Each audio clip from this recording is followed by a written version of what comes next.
dibuatkan semacam BPJS Ketenagakerjaan Khusus ojol. Nah, bagaimana dengan pengemudi ojol? Menurut saya harus kita tegaskan bahwa ojol adalah pekerja. Itu jelas. Jadi walaupun di undang-undangnya itu disebut sebagai pekerja di luar hubungan kerja, tapi disebut sebagai semata-mata mitra saja, itu juga menurut saya tidak tepat. Teman-teman sekalian, kami melihat di beberapa negara, ini praktek beberapa negara, ada yang melakukan perubahan menjadikan mereka sebagai pekerja di dalam perusahaan online. Ada yang menjaga bentuk sebagai kontraktor independen, atau mitra. Nah, di beberapa tempat kita menyaksikan ketika itu dimasukkan jadi pekerja, yang terjadi justru peningkatan biaya, ujungnya justru malah beberapa memutuskan keluar dari bisnis, yang akhirnya malah merugikan. Di sisi lain, independen kontraktor atau mitra, kita menyaksikan mereka tidak mendapatkan hak-hak yang penuh, yang seharusnya sebagai orang yang bekerja. Jadi menurut saya, prinsipnya pekerja, lalu kita harus duduk bersama untuk merumuskan pola yang barangkali kalau Indonesia berhasil, Indonesia bisa menjadi negara pertama yang merumuskan pola kerja hubungan antara aplikator dengan pekerja. Karena fenomena di seluruh dunia hari ini belum ada satu pola yang tepat. Kita harus bekerja bersama. Tapi apa prinsipnya?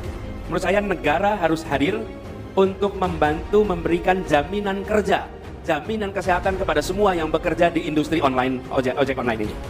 Harus.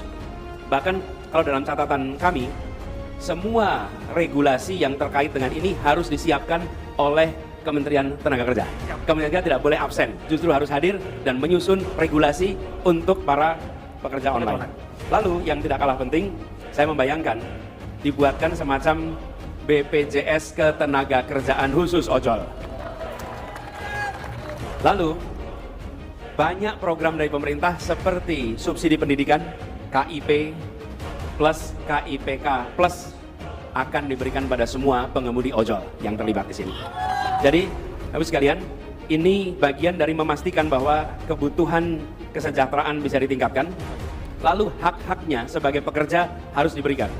Menurut saya harus boleh ada hak berserikat bagi pekerja ojol. Selama ini tidak ada. Lalu pemerintah dan bersama dengan pelaku menyusun standar safety bagi pengemudi ojol.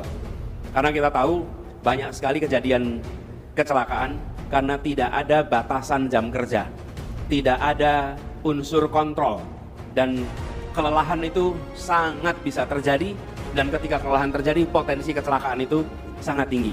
Jadi kami melihat ini penting. Yang terakhir barangkali, transparansi tentang imbal hasil atau komisi yang didapat, sehingga kita semua tahu bagaimana dan pengaturannya.